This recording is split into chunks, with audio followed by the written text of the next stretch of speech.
am down and oh so weary. When troubles come and my heart burdened be, then I am still and waiting in the silence until you come and sit a while with me. You raise me up so I can stand a mountain. You raise me up to walk on stormy seas. I am strong when I am on your shoulder. You raise me up to more than I can be.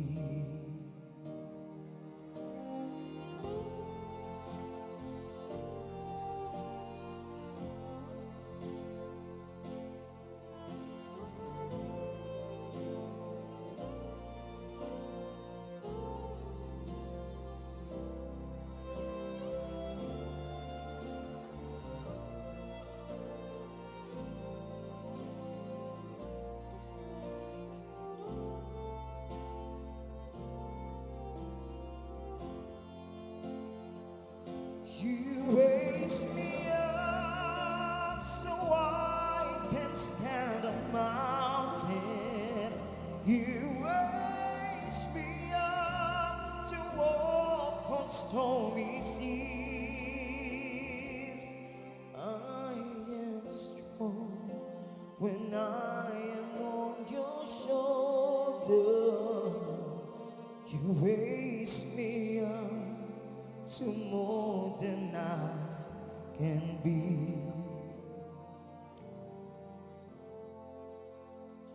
You raise me up so I can stand a mountain.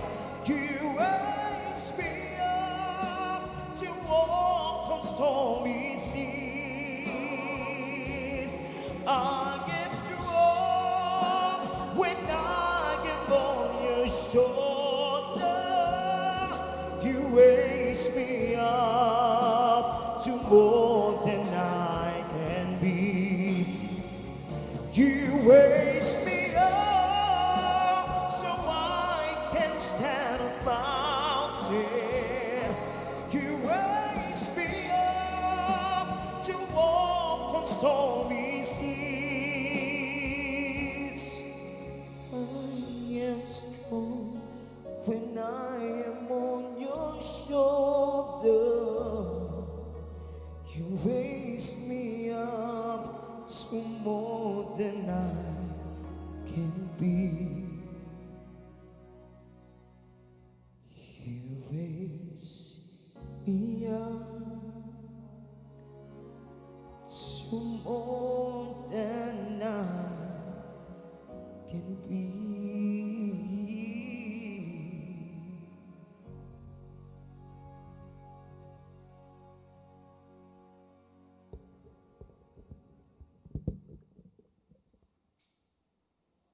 Thank you very much.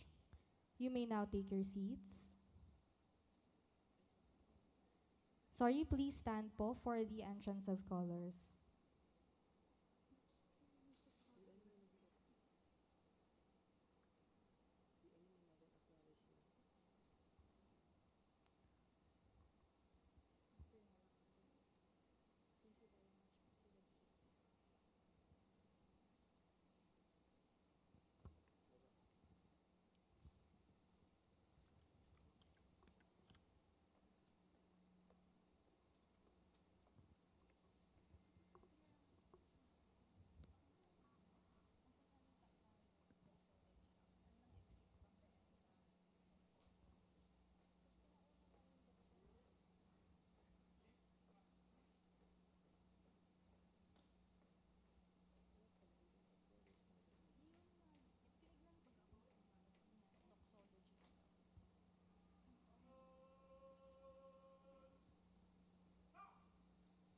Bayang magiliw, perlas ng silanganan, alab ng puso, sa dibdib mo'y buhay.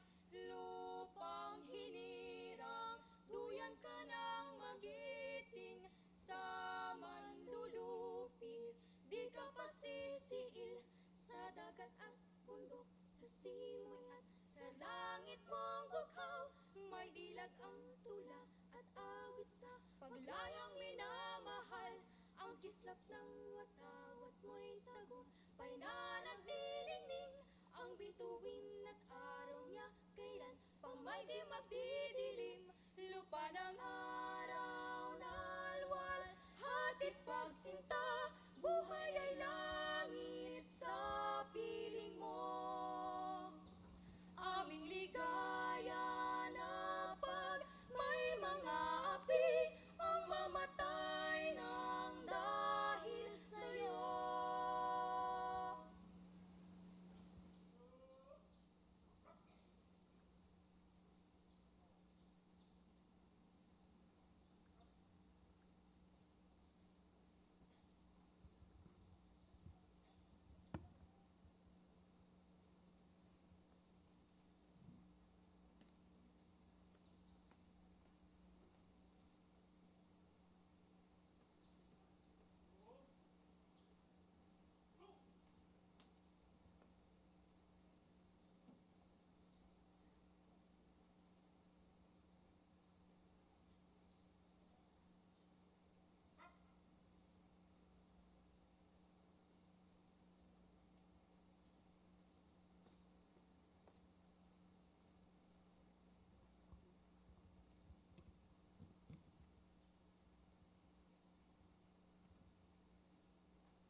You may now take your seats.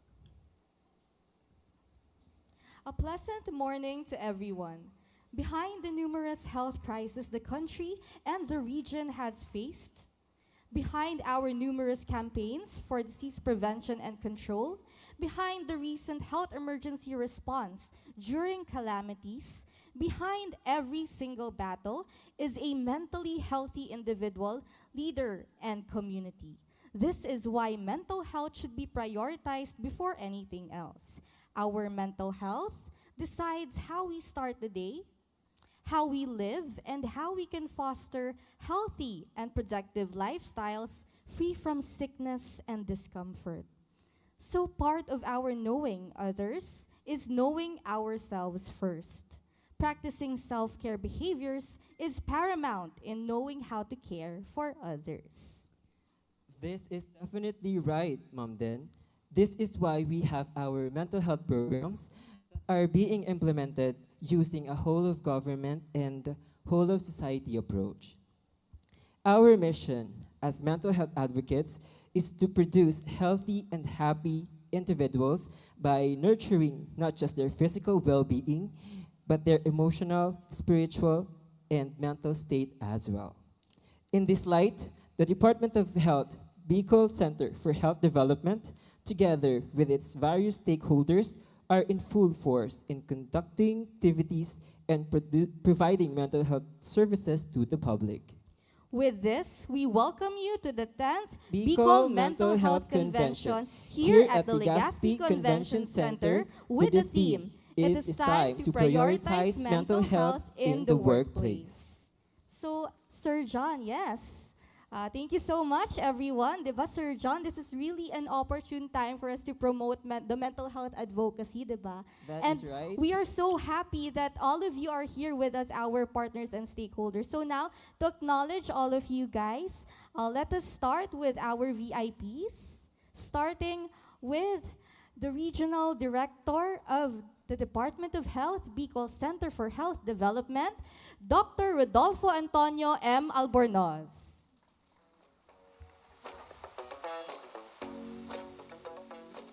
Next is from the Psychiatry Department of Bicol Medical Center, Dr. Froilan Ace R. Geronimo.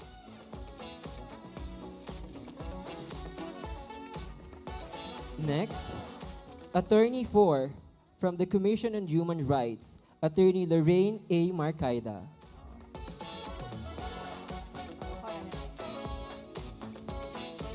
The chairperson of the Psychological Association of the Philippines, Bicol Chapter, Mr. Jim Ray Baloloy.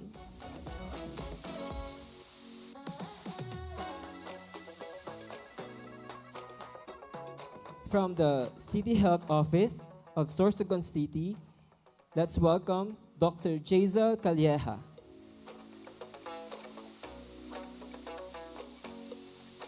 The head of the Psychiatry Department, Bicol Medical Center, Dr. Edessa M. Pardelagidao.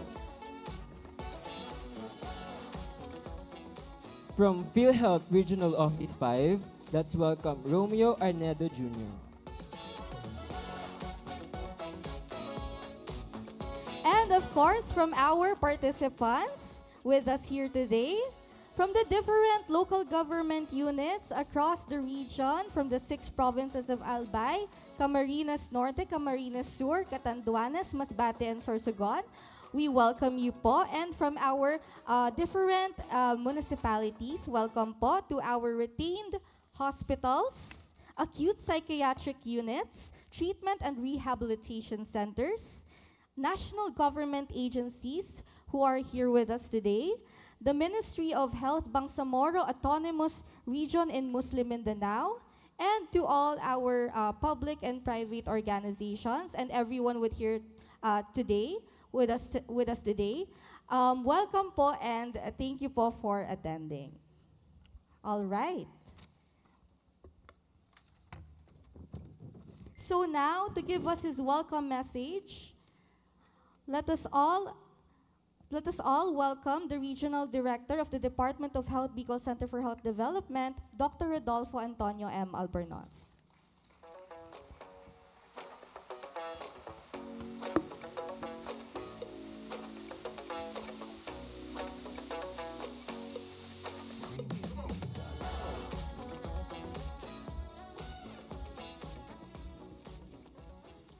Thank you, Sir John and Denden.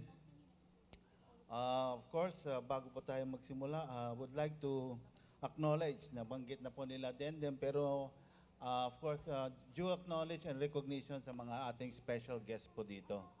Ang nangunguna po ang ating pong City Mayor, representing the Office of City Mayor of Legazpi City, from Honorable Alfredo Garbin Jr.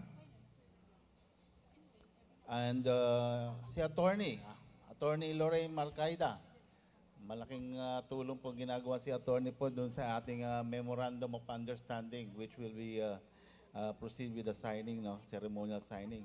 Dr. Jim Ray Baloloy, the Chair of Psychological Association of the Philippines. Dr. Edesa Parde Lagidao.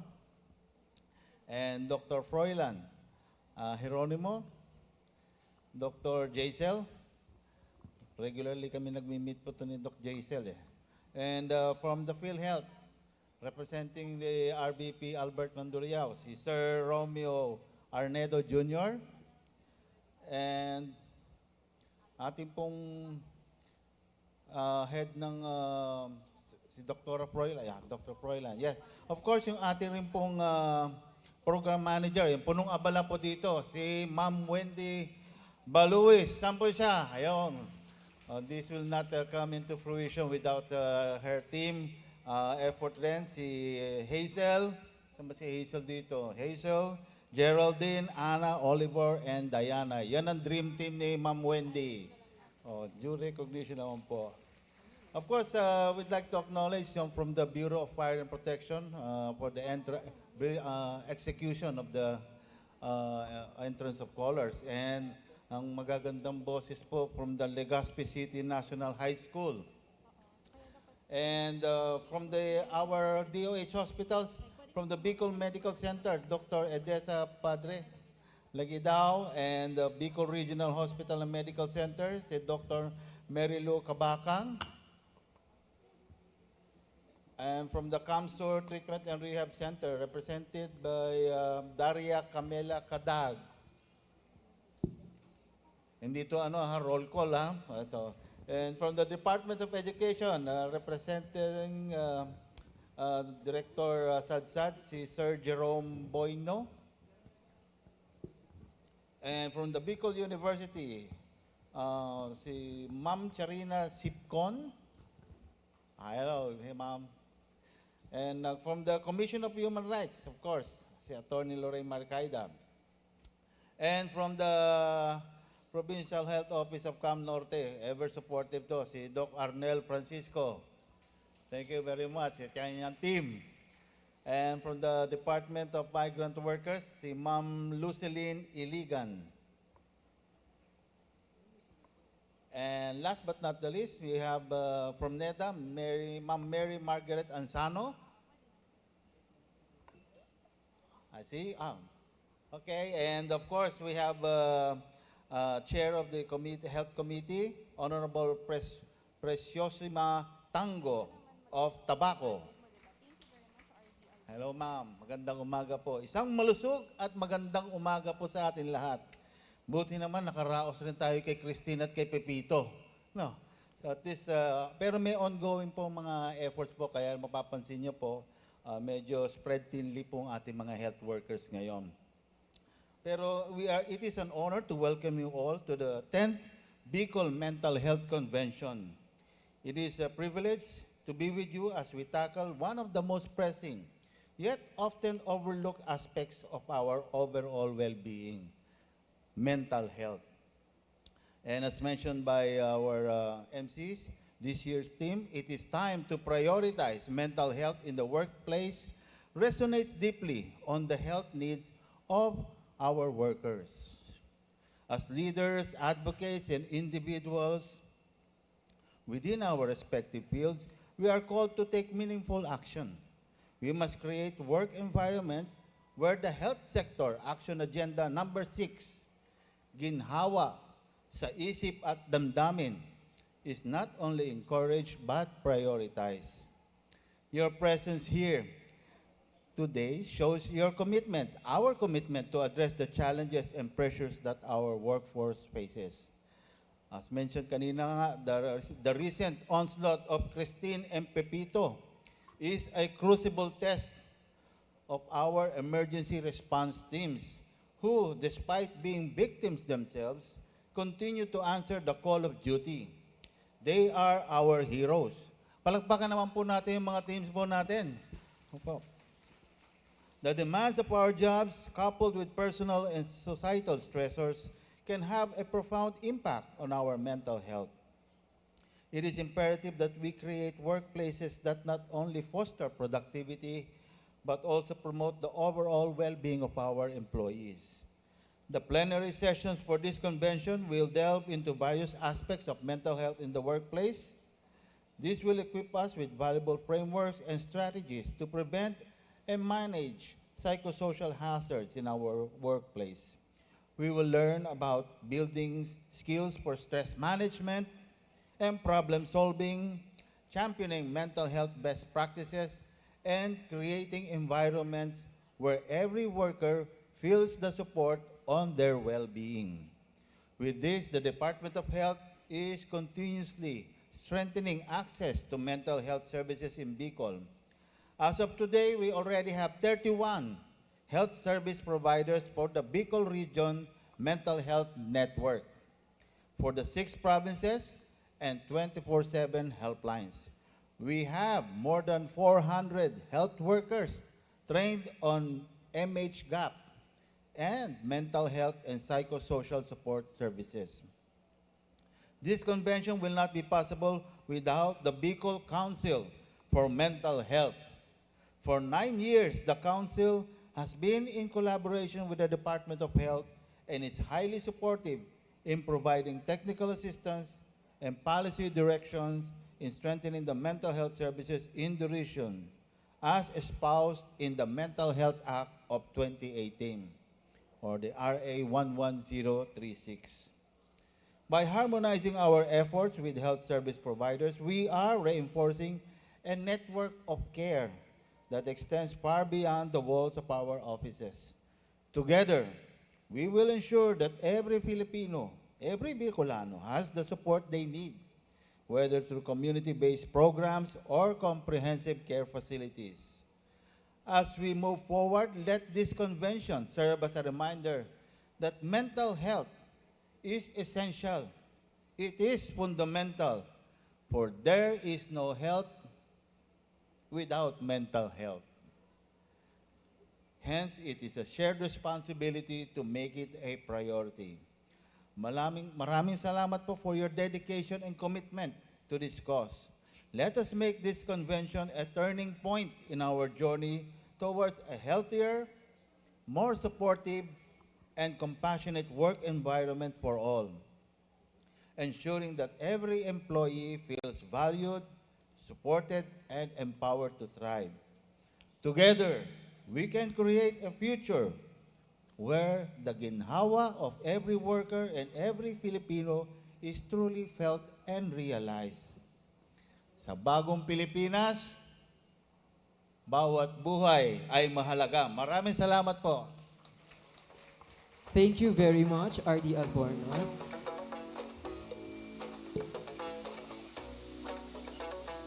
Thank you so much, Thank RD. you so much, R.D.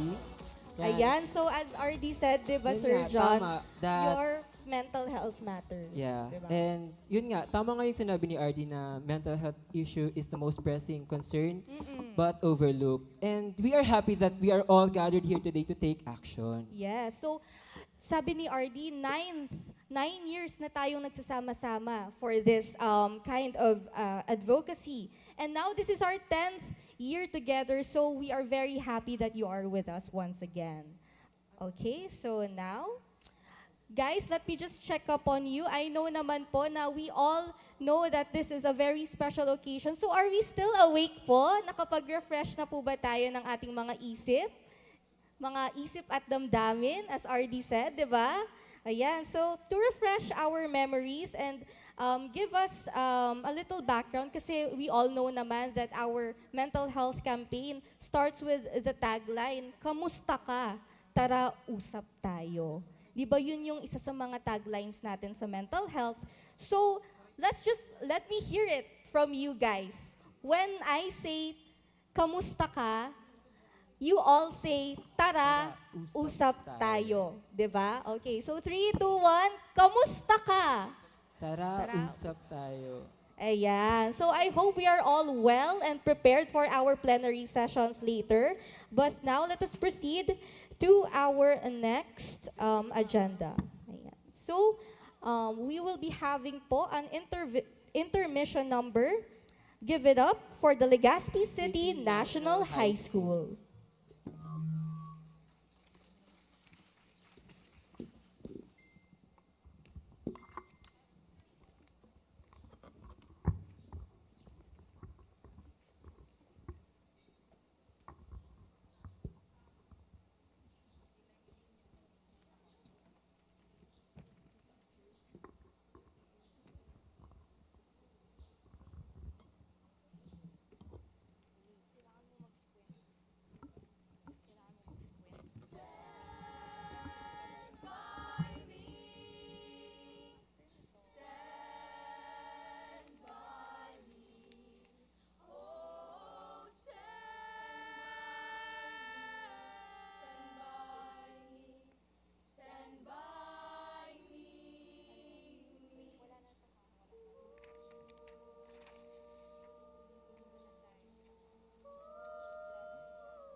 When the night Has come.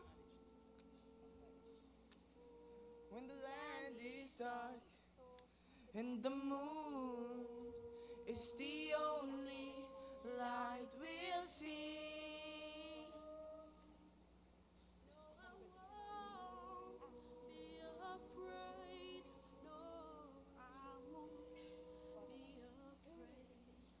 Just as long as you stand by me. So darling, darling, stand by me. Oh, stand by me. Oh, stand by me. Stand by me. Stand by me. If the sky that we look upon should stumble and fall, or the mountains should crumble to the sea, I won't cry, I won't cry, no, no, I won't shed a tear, just as long as you stand by me. Whenever you're in trouble, won't you stand by me? Yeah. Stand by me. Oh, stand.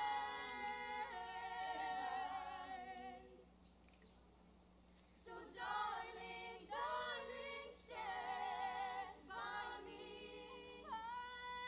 Stand by me.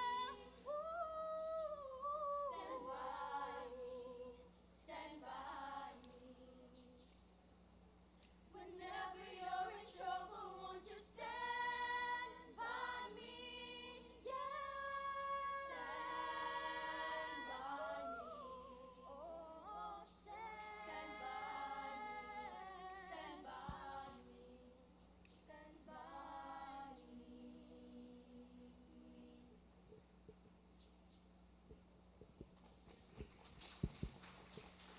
Thank you very much to the Legazpi National High School. Okay, di ba? Napaka-exhilarating ng performance nila, di ba? Ayan. Okay, so let's acknowledge po some more of our participants from the Provincial DOH Office, Development Management Officer 5, Dr. June Orense. Dr. Ray Miliana po from the Provincial DOH Office, Camarines Sur. And we will And we also have from the Ministry of Health, Bangsamoro Autonomous Region in Muslim Mindanao, Miss Jory Ahmad, Miss Miriam Malik, and Miss Hasmia Edris. Welcome po. Ayan, so welcome po again. Thank you po. So now, moving ahead, our first plenary session is called Prioritizing Mental Health in the Workplace. Ginhawa sa isip at damdamin ng bawat manggagawa. Our first topic will be understanding depression, anxiety, and stress, the prevailing mental health issues in the workplace, to be given by Dr. Froilan Ace R. Geronimo from the Psychiatry Department, Bicol Medical Center. To introduce our first esteemed resource speaker, he is a distinguished professional in the field of psychiatry, a licensed physician and registered pharmacist, holding a Doctor of Medicine degree from the University of Santo Tomas, or UST, where he also completed his undergraduate studies in pharmacy. Currently pursuing a Master of Arts in Hospital Administration, he has a wealth of experience in both clinical practice and academe. Currently, he serves as a medical officer at Bicol Medical Center and has held prior roles as an instructor and a resident physician. He is an active member of prestigious organizations, including the Philippine Psychiatric Association, the Philippine College of Psychopharmacology, and the Philippine Mental Health Association. His dedication to advancing mental health care is further exemplified by his involvement in training programs on psychotropic drug management and participation in conventions focused on the evolution of psychiatry. To share his expertise with us today, please join me in giving a warm welcome to Dr. Froilan Ace R. Geronimo. A round of applause, please.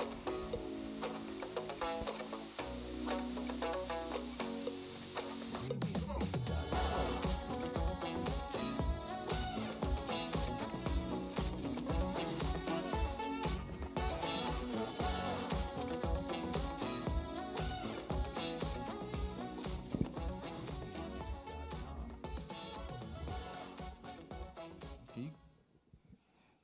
Magandang umaga po sa inyong lahat. Malusog na isip at magandang umaga po sa inyong lahat. So, actually, I thought I was the second one to present, but I think I'm going to kickstart this event with my lecture about mental health in the workplace. All right. So, okay, so I just want to keep this lecture light so that you will have the energy also to listen to the next presenters, to the equally interesting topics of our speakers later. So, in view of our mental health celebration this year, World Mental Celebration this year, it's time to prioritize mental health in the workplace. I think this topic is timely and also relevant. So, understanding depression, anxiety, and stress, the prevailing mental health issues in the workplace. So first, I would like to start. So, natanong na rin po kanina, kumusta kayo? So, how is your mental health? So, we would usually answer, di ba? Okay lang po. Okay lang, because that's the usual thing that's the usual response that we get even from our patients. But how okay is our okay? Di ba? Gaano ka po ka-okay? So, that will make a difference. Kasi iba-iba po talaga tayo. Iba-iba tayo ng levels kung gaano ba tayo ka-okay. So first, what is really mental health? According to the World Health Organization, in relation to mental health, in 2001, it provides the following definition. So, mental health can be understood as a state of well-being in which the individual realizes his or her own abilities, can cope with the normal stresses of life, can work productively and fruitfully, and is able to make a contribution to his or her own community. So as you can see, there are 4 parts of the definition of your mental health. So first is you have to realize your own abilities. What is that? What does this mean? No, you recognize and utilize your potential, your talents and strengths, and this involves also your self-acceptance, your self-esteem, and belief in your capacity to grow and learn. Another one is can cope with the normal stresses of life. We know that stress is normal. No, we experience stress. So sino po ba sa atin ang hindi pa nakakaranas mas stress in our lives? So I guess yung mga patay na lang siguro hindi nakakaranas ng stress. So if as long as you are alive, no, you are experiencing stress. So life inevitably throws challenges on our way, and mental health equips you with resilience and coping mechanisms to navigate these difficulties without being overwhelmed. Next is can work productively and fruitfully. So you can engage in fruitful work and meaningful work, contribute your skills and find satisfactions in your endeavors. And last is to make a contribution to his or her own community. So you should be able to actively participate in the social environment, and you should also connect with others and contribute positively to the society. So essentially, it's about living a fulfilling life where you will be capable, resilient, and connected to others. And with that, mental health is, we know that it's a basic human right. It is crucial to the personal and community and socio-economic development. So what is the prevalence of mental health issues in the workplace? Now, so while the precise figures of the prevalence of mental health in the workplace is challenging, no? So there's a growing evidence that our mental health issues in the Philippines workplace are significant. So we know that for sure. So for the prevalence, so according to a study, 2023 study, so there is a staggering, no, 87% of the Filipino workers reported to be experiencing work-related mental health issues, and this surpasses the global average of 76%.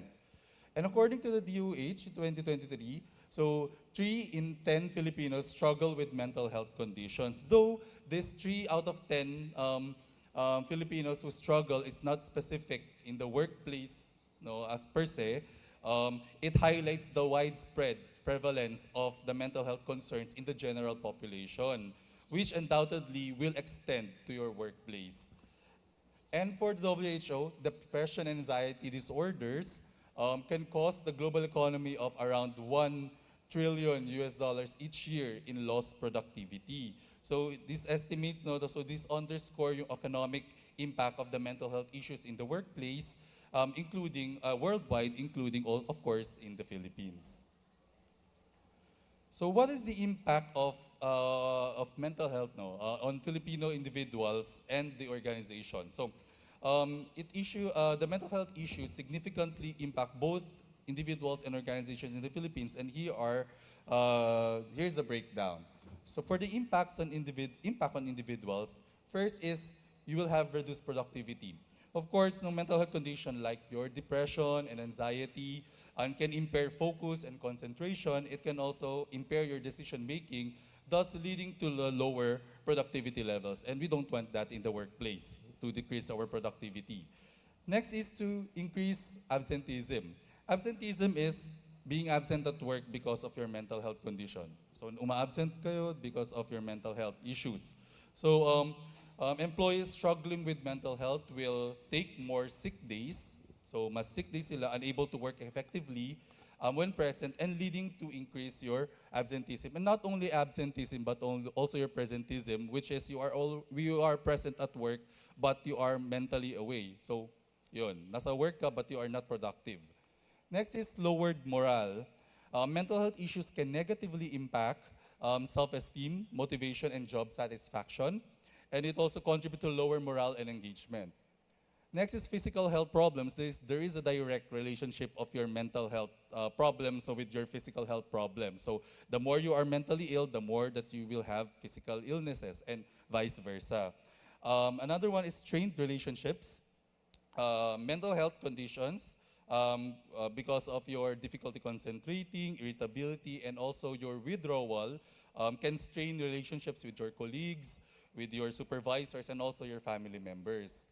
And can also have financial difficulties. So reduced productivity and absenteeism, of course, can lead to financial instabilities and further exacerbating the stress and also the mental health and also your mental health concern.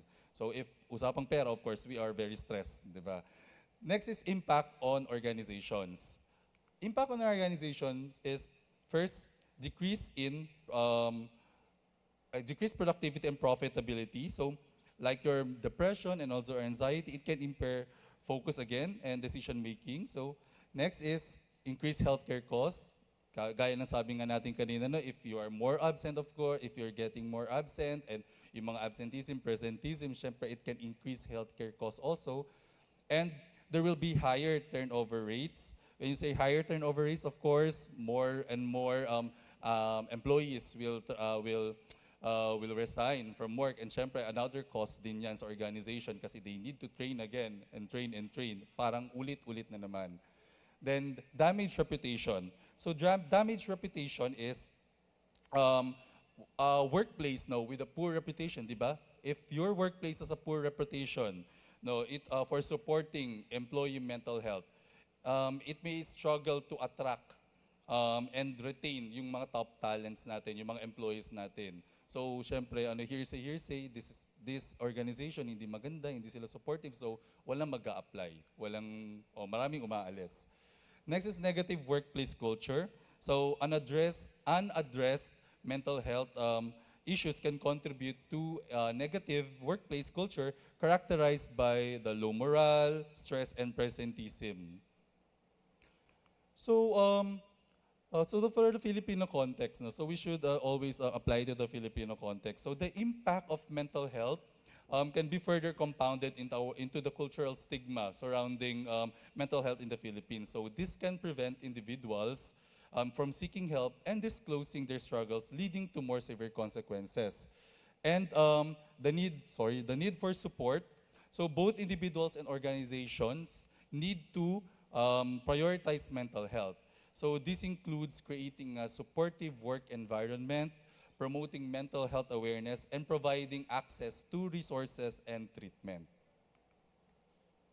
So what are the mental health concerns in the Filipino context? Because of the high prevalence. So as we have discussed a while ago, no, mental health are prevalent in the Philippines. It impacts a significant portion of the population, and this necessitates a proactive approach to ensure individuals to receive the support they need. Another one is cultural stigma. Mental health often carries stigma in Filipino culture. So stigma, no? So lagi natin naririnig yung stigma. What is really stigma? So it is what people think about you because of your mental health. So kung ano yung iniisip nila towards you because of your mental health issues or your illness. So this will lead to shame. This will also lead to denial. It will also lead to reluctance to seek help. So because of that, this can exacerbate problems and prevent early intervention, and addressing this stigma through education and open conversations is vital. So we know now, aminin mo natin, we still have limited resources in terms of this of mental health in the Philippines, but access to mental health professionals and services remains limited in many parts of the Philippines, particularly in the rural area. But luckily, no, our region, the Region 5, we have the ACC. We have one of the ACC, which is in Cadlan, no, Advanced Comprehensive Care Center. So we are lucky that we have that kind of facility, because in other regions they don't have that, and they really have a hard time, no, seeking for mental health support, even if they really want it, or even if they really need it. Next is family-centric culture. So in the Philippines, it places a strong emphasis on the family. So we know that while this provides support, our family provides support, it can also lead to individuals prioritizing the family, your family needs over your mental health and your well-being. So promoting self-care and encouraging help-seeking behavior within the family structure is also essential. Another one is economic challenges. So economic pressures and job insecurity can contribute to stress and mental health issues. So addressing the socio-economic factors alongside with mental health support is crucial for sustainable well-being. And we also have that in the Filipino context, no, the hiya and pakikisama. So we have the cultural values such as hiya or shame or pakikisama, or there's no direct translation pakikisama. It's just what we do to maintain smooth relationship with other people, with others, right?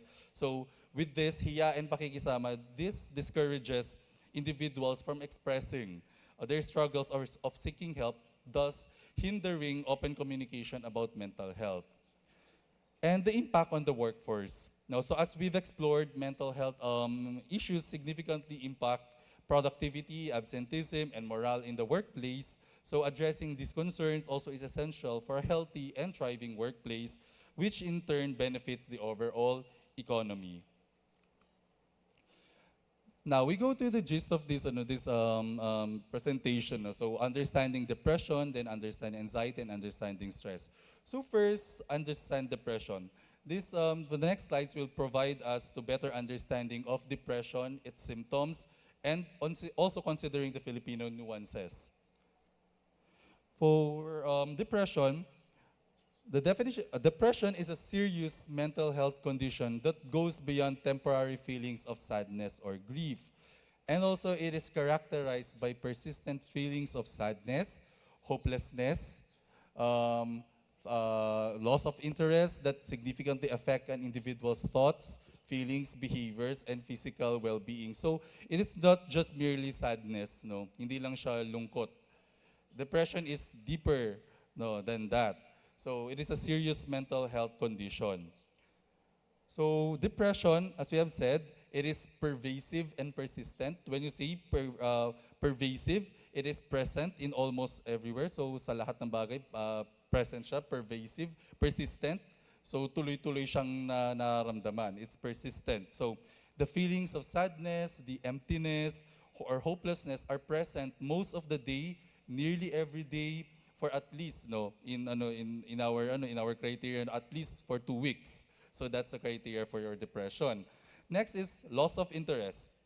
So loss of interest, sometimes kasi 'di ba, when we ask them, kung kamusta ka ba, malungkot ka ba, sasabihin naman lang hindi tayo malungkot. Hindi naman ako malungkot, but I have lost interest on different things. So the things that we usually enjoy in our lives, we have lost interest. So pwede pong ganun. Hindi lang malungkot lang. Hindi naman ako malungkot, pero parang wala na akong gana gawin yung mga bagay-bagay na dati kong ginagawa.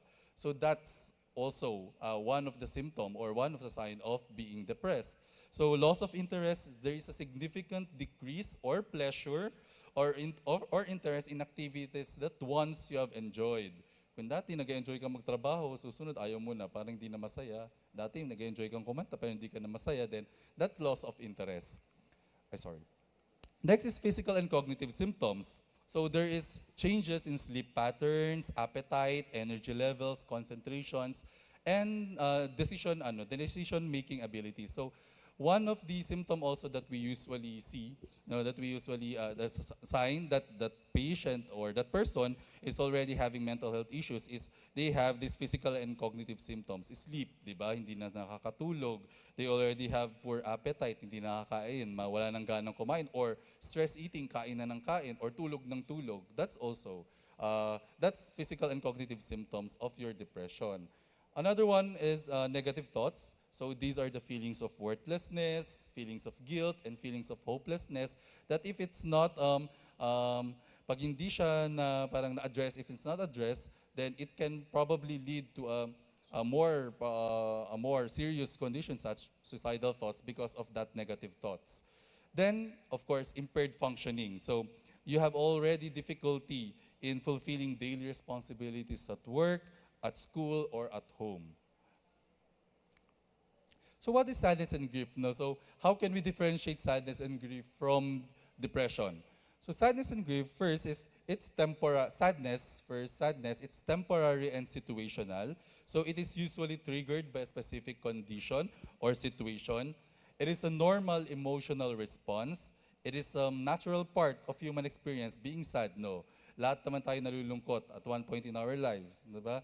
So it is a normal emotional response. And it has a fluctuating intensity. Sadness comes and goes, and it with varying level of intensity. And it does not significantly impair functioning. Okay, so remember that sadness, it does not significantly impair functioning, and they can still generally carry out everyday activities.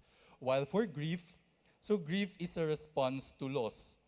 So it is usually triggered by the loss of loved one, not really yung physical loss lang natin, but also symbolic loss, like for example, loss of a relationship, significant life changes. Kunyari, dati kang mayaman, tapos biglang nag-iba yung status mo. That's loss, no? That's also loss. So it can lead to grief. Then it is intense but fluctuating emotions. It includes sadness. You can be either angry, guilty, or yearning. It is also mixed with positive memories. So grief is mixed with positive memories. So it often involves cherished memories of the deceased or your love or your lost experience. And it gradually diminishes over time. So while painful, grief typically lessens in intensity as time passes. But there's no really an actual timeline on yung grieving process mo kung gaano siya kahaba. All right? So that's sadness and grief. So what are the key differences of your sadness and grief from your depression? First is, again, remember the duration. Duration is persistent, while sadness and grief are usually temporary. The intensity in depression is pervasive and intense negative emotions, while for the sadness or grief, it is usually much lesser. And the impairment in depression, it is significantly impairs or affect your daily functioning, while sadness and grief typically don't. And also for your self-esteem. Self-esteem in depression often involves feeling of your worthlessness, while self-esteem in sadness and grief is usually is intact. It is maintained.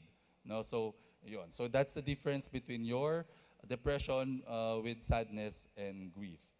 So this is just a picture of your symptoms of depression. Basically, these are all the symptoms of persistent sadness or low mood, loss of interest or pleasure. There are changes in appetite or weight, either overeating or undereating. Or you can have sleep disturbances. You can either, you may not sleep at all. You cannot sleep. You can have insomnia, or you may sleep a lot. Another one is fatigue or loss of energy. Even if you don't do anything at all, you feel fatigue or you feel loss of energy. Feelings of worthlessness or guilt.